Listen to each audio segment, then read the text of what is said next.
NDA പ്രതിനിധിയോട് BJP പ്രതിനിധിയോട് ഒരു ചോദ്യം ചോദിക്കുകയാണ്. എണ്ണവില നിശ്ചയിക്കാനുള്ള അധികാരം എണ്ണ കമ്പനികൾക്ക് കൊടുത്തത്, പെട്രോളിന്റെ അധികാരം കൊടുത്തത് UPAയും ഡീസലിന്റെ വില എണ്ണ കമ്പനികൾക്ക് നിശ്ചയിക്കാനുള്ള അധികാരം കൊടുത്തത് BJP NDA ഗവൺമെന്റുമാണ്. ഇപ്പോൾ കടമൊക്കെ കൊടുത്തു തീർത്തു എന്ന് പറയുന്നുണ്ട്. 2 ലക്ഷം കോടി രൂപയാണ് എണ്ണ കമ്പനികൾ ഈ ജനങ്ങളെ പിഴിഞ്ഞ് കൊള്ളയടിച്ച് കാശുണ്ടാക്കിയത്. ഈ അറിവ് എവിടുന്ന് കിട്ടി? പത്രത്തിൽ നിന്ന് അടിച്ചു മാറ്റിയതാ.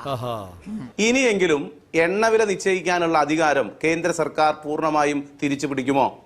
2, ഇപ്പോ കേന്ദ്ര സർക്കാരിന്, യൂണിയൻ ഗവൺമെന്റിന് 1 ലിറ്റർ പെട്രോൾ, 1 ലിറ്റർ ഡീസൽ വിൽക്കുന്ന സമയത്ത് ലഭിക്കുന്ന നികുതി എത്രയാണ്? ഇവിടെ ലോകത്തെ ഏറ്റവും കൂടുതൽ എണ്ണ ശുദ്ധീകരിച്ച് കയറ്റുമതി ചെയ്യുന്ന രാജ്യം ഇന്ത്യ. ലോകത്തിലെ ഏറ്റവും ജനസംഖ്യയുള്ള രാജ്യമാണ്. ഈ രാജ്യത്തെ ജനങ്ങൾക്ക് ഉപയോഗിക്കുന്നതിനപ്പുറത്ത് എണ്ണ ശുദ്ധീകരിച്ച് മറ്റു രാജ്യങ്ങളിലേക്ക് കയറ്റുമതി ചെയ്യുന്ന രാജ്യമാണ്. ക്രൂഡ് ഇറക്കുമതി ചെയ്ത് കയറ്റുമതി ചെയ്യുന്ന രാജ്യമാണ്. എണ്ണ കയറ്റുമതി ചെയ്യുന്ന രാജ്യമാണ് ഇന്ത്യ. അതിന്റെ വ്യത്യാസം മനസ്സിലായോ? എണ്ണ അറിയണം. യഥാർത്ഥത്തിൽ ഇന്ത്യയിൽ 1 ലിറ്റർ പെട്രോളിൽ നിന്ന് 1 ലിറ്റർ ഡീസലിൽ നിന്ന് യൂണിയൻ ഗവൺമെന്റ് ടാക്സ് ആയി ഇപ്പോൾ വാങ്ങുന്ന സംഖ്യ എത്രയാണ്? ഞാൻ കരുതുന്നത് 3-1 സംഖ്യ. 30-ലധികം രൂപ 1 ലിറ്റർ പെട്രോളിലും 1 ലിറ്റർ ഡീസലിലും രാജ്യത്തെ ഗവൺമെന്റ് ടാക്സ് ആയിട്ട് പിടിക്കുന്നുണ്ട് എന്നാണ്.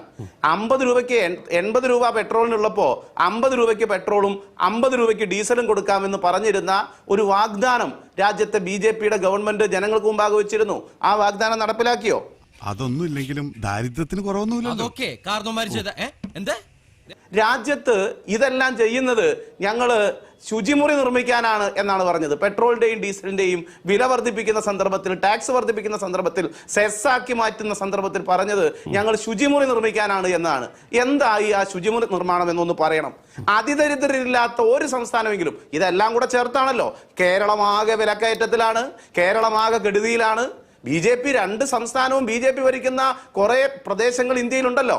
അവിടെയൊക്കെ മനുഷ്യന്റെ പട്ടിണിയെങ്കിലും മാറ്റിയോ എന്ന് BJPയുടെ പ്രതിനിധി ഇവിടെ ഒന്ന് പറയണം.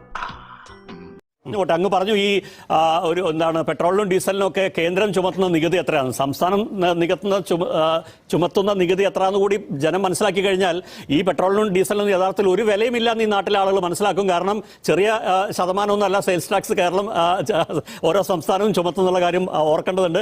അഡീഷണൽ സെയിൽസ് ടാക്സ് ഉണ്ട്. അതിന് പുറമെയാണ് നമ്മൾ ഈ സോഷ്യൽ സെക്യൂരിറ്റി സെസ്, പിന്നെ ഒരു 1% സെസ് വേറെയുണ്ട്. അങ്ങനെ 4 ഇനത്തിലാണെന്നാണ് ഞാൻ മനസ്സിലാക്കുന്നത് സംസ്ഥാനങ്ങളും വിശേഷിച്ച കേരളവും ചെലവാക്കുന്നത്. ഇതെല്ലാം കുറച്ച് കിട്ടിയാൽ ഈ പെട്രോളും ഡീസലൊന്നും ഒരു ഒട്ടും വിലയില്ലാത്ത വസ്തുവായി മാറും. അത് സ്വപ്നം മാത്രമാണ്, നടക്കില്ല. എത്ര മനോഹരമായ നടക്കാത്ത സ്വപ്നം. ഞാൻ ആദ്യം ചോദിച്ച ഒറ്റ കാര്യം കൂടി ഒരിക്കൽ കൂടെ അങ്ങോട്ട് ചോദിക്കുകയാണ്. കേരളത്തിലെ ധനസ്ഥിതി ഈ പറഞ്ഞ പല കാര്യങ്ങളും എളുപ്പത്തിൽ നടപ്പാക്കാൻ പറ്റുന്ന വിധം റോബസ്റ്റ് ആണ് എന്ന് ശ്രീ പ്രേംകുമാർ MLA വിശ്വസിക്കുന്നുണ്ടോ? ഞാൻ വിശ്വസിക്കുന്ന കാര്യമില്ല. ജനങ്ങളുടെ അനുഭവത്തിലുള്ള യാഥാർത്ഥ്യമാണ് നമ്മൾ കാണേണ്ടത്. കേരളത്തിൽ ഏറ്റവും പ്രധാനപ്പെട്ട ഒരു സർക്കാരിനെ സംബന്ധിച്ച് പ്രയാസമുണ്ടായിരുന്ന സമയത്തെല്ലാം കേരളത്തിലെ ഭരണം കൈകാര്യം ചെയ്തത് LDF ആണ്. പക്ഷേ പ്രയോജനമില്ലല്ലോ. സംസ്ഥാനത്തിന് ലഭിക്കേണ്ട എല്ലാ നിലയിലുള്ള വിഹിതവും വെട്ടിക്കുറയ്ക്കപ്പെട്ട ഒരു കാലം, മഹാമാരിയുടെ ഭാഗമായിട്ടുള്ള പ്രയാസം, അതുപോലെ തന്നെ പല നിലയിലുള്ള പകർച്ചവ്യാധികളുടെ ഭാഗമായിട്ടുണ്ടായിട്ടുള്ള പ്രയാസം, ആ പ്രയാസങ്ങളിലൂടെ ഒരു നാടിനെ മുന്നോട്ട് നയിച്ച ഗവൺമെന്റ് കേരളത്തിൽ സാമൂഹ്യ സുരക്ഷാ പെൻഷൻ 1 മാസം പോലും കുടിശ്ശികയില്ലാതെ വിഷുവിന്റെ സമയത്തു കൂടി നൽകിയാണ് കേരളത്തിന്റെ അധികാരത്തിൽ നിന്ന് മാറി നിന്നിട്ടുള്ളത്, അഥവാ അധികാരത്തിൽ നിന്ന് ഒഴിഞ്ഞിട്ടുള്ളത്. സ്ത്രീ സുരക്ഷയ്ക്ക് 33 ലക്ഷം പേർക്ക് 1000 രൂപ ഒരു മാസം നൽകിയ ഒരു ഗവൺമെന്റാണ്. ഉരുളക്കുപ്പേരി കോളേജിൽ ഡിഗ്രി എടുത്ത് വന്നിരിക്കുകയാണ് ഒരു തർക്കക്കാരൻ. നടപ്പാക്കാതെയാണ് LDF പുറത്തു പോകുന്നത്. ഏറ്റവും പ്രധാനപ്പെട്ട, ഏറ്റവും ഗ്ലാമറസ് ആയ ഇലക്ഷൻ വാഗ്ദാനം നടപ്പാക്കാതെ ഞങ്ങൾ പുറത്തേക്ക് പോകുന്നത്. അതേതാണ്? 2500 രൂപയായി ക്ഷേമ പെൻഷൻ ഉയർത്തുന്നത്. സാമ്പത്തിക സ്ഥിതി അത്ര ഉണ്ടായിരുന്നത് അത് കൊടുക്കില്ലായിരുന്നോ? മറ്റെല്ലാ പ്രതിബന്ധങ്ങളെയും തരണം ചെയ്ത ഒരു LDF 3.0 അത് സാധ്യമാകുമെന്ന് നിങ്ങൾ വിശ്വസിക്കില്ലായിരുന്നോ? അത് ചെയ്തില്ലല്ലോ. എന്താ നമ്മുടെ പേര്? അനിൽകുമാർ. നോട്ട് ചെയ്തു. അനിൽകുമാർ. പ്രേംകുമാർ. അദ്ദേഹം സ്വാഭാവികമായിട്ട് 10 വർഷക്കാലം പെട്ടെന്നൊന്നും മറന്നുപോയി. അമ്ലേഷം പിടിപെട്ടു അദ്ദേഹത്തിന്. എന്നിട്ട് ആൾ കുറെ ചോദ്യങ്ങൾ ഉന്നയിക്കുകയാണ്. ഈ ചോദ്യം കണ്ണാടിയിൽ നോക്കിയിട്ട് 10 കൊല്ലം മുമ്പ് ചോദിക്കണമായിരുന്നു. 10 കൊല്ലം കണ്ണാടിയിൽ പോയി ചോദിക്കണമായിരുന്നു. എന്താണ് പിണറായി ചെയ്യാത്ത. ഇപ്പൊ വേറൊരു കാര്യം പറഞ്ഞില്ലേ, ഞങ്ങൾ ജനങ്ങളോട് പറഞ്ഞു. ആ ജനങ്ങളോട് പറഞ്ഞപ്പോൾ ജനം പറഞ്ഞു തന്നില്ലേ, മറ്റാരുണ്ട് എന്ന് ചോദിച്ചപ്പോൾ മറ്റാൾക്കാരുണ്ട് എന്ന് പറഞ്ഞിട്ട് വിവിധ ആളുകളെ ജയിപ്പിച്ച് നിങ്ങൾ അവിടെ മൂലക്കിരുത്തിയില്ലേ. ഭാവിയിൽ ഇനി എന്താ പറയാൻ പോണെന്ന് നിങ്ങൾ നോക്കിക്കോ. ഈ സംവിധാനം ഈ ഭാരതത്തിൽ ഉണ്ടാവില്ല. നിങ്ങൾ എന്നോട് ചോദ്യം ചർച്ച തല്ലൂടിയിട്ട് സമയം കളയുന്ന നേരമല്ല. പെട്രോളിൻ്റെ ഡീസലിൻ്റെയും വിലയുടെ കാര്യം ചോദിച്ചു. സാർ അത് പഠിച്ചിട്ടുണ്ടോയെന്ന് അറിയില്ല. ഞാൻ 69.83 എന്ന് പറഞ്ഞാൽ പെട്രോളിൻ്റെ വില, 71.11 ഡീസലിൻ്റെ വില എന്ന് പറഞ്ഞ ബേസ് പ്രൈസും refinery plus freight plus OMC margin അടക്കം. അതിൽ central excise duty 11.9, basic excise duty 1.4, special additional excise duty അത് 13 ആയിരുന്നു. എന്തിന്? പെട്രോളിന്. അത് കേന്ദ്രം കുറച്ചു, 3 റുപ്യാണ് ഇപ്പോൾ.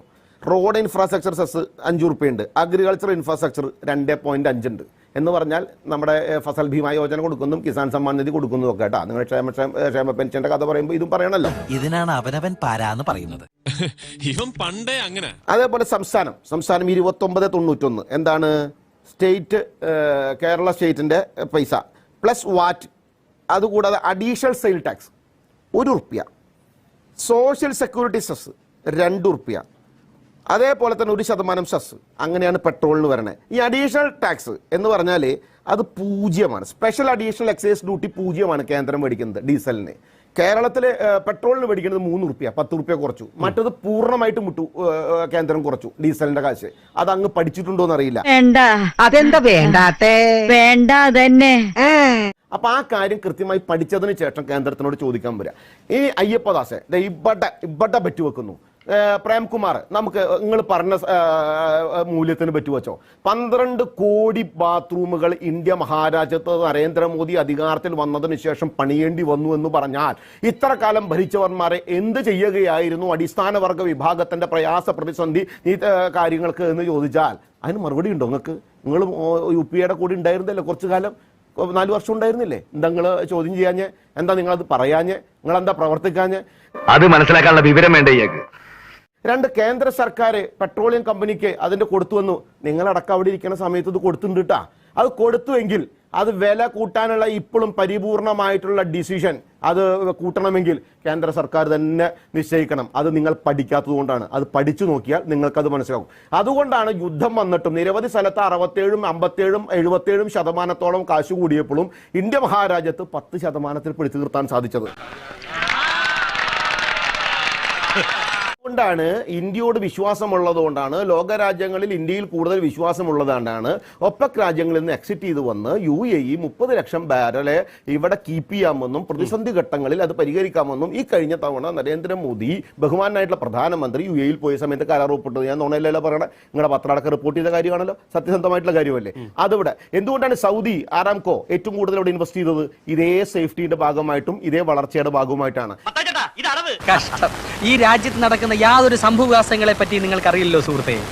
അത് നിങ്ങളുടെ സർക്കാർ, പ്രേംകുമാറെ, നിങ്ങളുടെ സർക്കാർ വന്നതിന് ശേഷം വ്യാവസായികം, കാർഷികം, തൊഴില്, വനമേഖല, സ്പോർട്സ്, ആരോഗ്യം, കറണ്ട്, ഭൂനികുതി, വെള്ളനികുതി ഇത്യാദി മേഖലയിലൊക്കെ നിങ്ങളെടുത്ത തീരുമാനം എന്തായിരുന്നു? നിങ്ങൾ എന്താ വില കയറ്റി ഇങ്ങനെ പൊന്തിച്ചു കൊണ്ടുപോയേ? 220 ഉറുപ്പ്യ വേണമെന്ന് ഒരു പരിപ്പ് കുത്തി കാച്ചത് കഴിക്കാനായിട്ട്, 52 ഉറുപ്പ്യ കിട്ടണമെന്ന് ഒരു വെള്ളത്തിൽ ഒരു പഞ്ചസാര കലക്കിയിട്ട് കുടിക്കാനായിട്ട്. ഇങ്ങനെ ഗതിയില്ലാത്തവനായിട്ട് എന്തിനാ മോനെ നീ കൂട്ടുകൂടുന്നത്? 28 ഉറുപ്പ്യ കൊടുക്കണം ഒരു ചായ കുടിക്കണമെങ്കിൽ.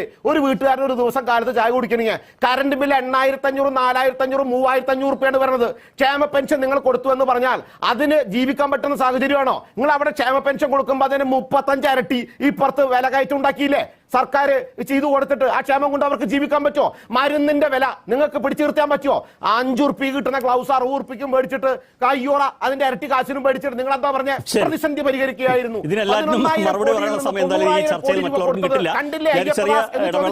അതാണ് ഞാൻ ചോദിച്ചത്.